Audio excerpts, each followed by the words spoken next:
اور تسبیحات اور یہ وظیفے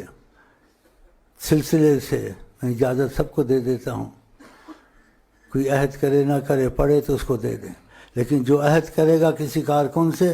تو اس کے لیے خاص امتیاز ہوگا خدا کی رحمت کا اور نبی کی رحمت کا، ہاں اس کے لیے امتیاز ہوگا، اور نہیں تو برکت کے لیے پڑھے پھر بھی اس کو فائدہ سلسلے سے بہت پہنچے گا، ہاں تو زبردستی نہیں ہے، اگر عہد کیا تو پھر پابندی کرنی پڑے گی، پھر اس کو ادھر ادھر دیکھنا پڑے گا، فلانا پیر لمبا ہے چھوٹا ہے کامل ہے ناقص ہے، بس اسی کو دیکھنا پڑے گا جو اس کی قسمت میں ہے، ہاں اور نہیں ہے تو پھر بھی ویسے پڑھے، برکت ہے، بخیلی اچھی نہیں ہے، کھلی اجازت ہے جس کو آپ پڑھائیں، اور جو عہد کر لے تو خدا نے عہد کی بڑی تعریف کی ہے کہ ایک چیز پابندی بھی نہ ہونا، ضروری نہ ہونا،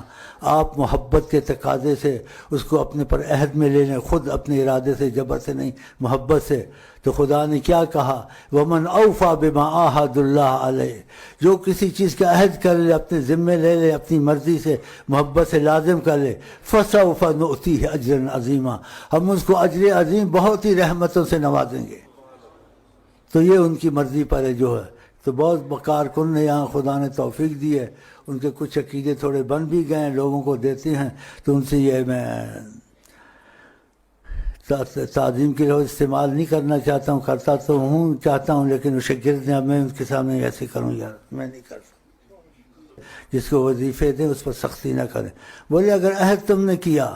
تو خدا تعالیٰ نے سے وعدہ کیا کہ اجر عظیم پر رحمت، نہیں بھی عہد کیا تو پھر بھی تم کو اجازت ہے، یہ ہمارے سلسلے سے نبی کریم کا دخل، اس میں تم کو برکتیں ضرور حاصل ہوں گی،